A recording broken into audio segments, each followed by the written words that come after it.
May share ko lang.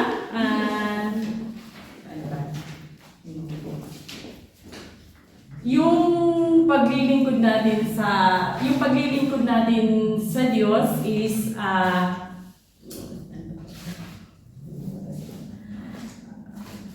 blissful yun sa atin kasi ano man yung mga pangangailangan natin o nararamdaman natin,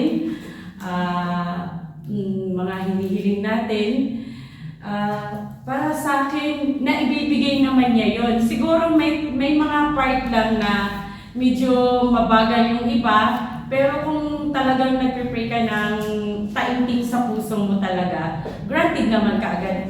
Para sa akin, totoo yun na kasi lahat naman ng hinihiling ko, lahat ng iniisip ko, hindi ko pa nga iniisip, kumbaga nangyayari na kaagad. Sabi ko, Lord, parang iisipin ko pa lang ito, bakit binigay mo na kaagad? Kaya tayo bilang mga alagad, bilang mga kapatiran, yung faith natin sa Kanya, i-focus lang natin sa Kanya. We know naman na meron tayong mga pagkakamali sa buhay, sa pang-araw-araw kasi normal yun. Doon nga sa preach ni Brother Randy na about sin is totoo yun. Hindi na yung mawawala sa atin kasi nandito tayo sa mundong ibabaw na to. So, strong faith lang tayo kay God.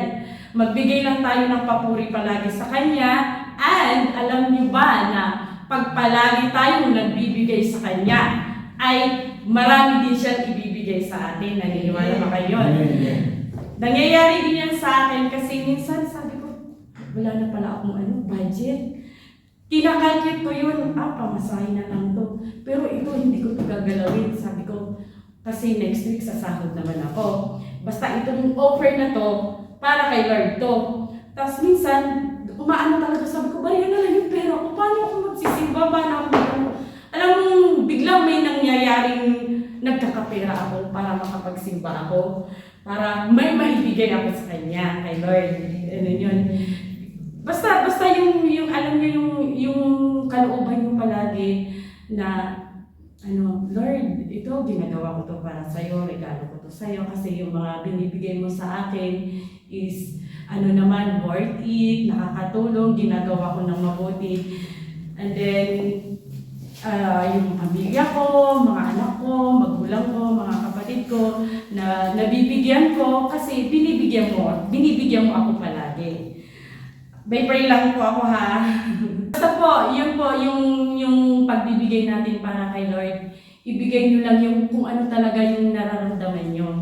Mahirap kasi yung ganito, yung nagpapakita ng tao, meron kasing mga ganun sa mga ibang, ayoko na lang mag-comment, sa mga ibang churches, meron kasing mga ganun na palakihan, pagganituhan.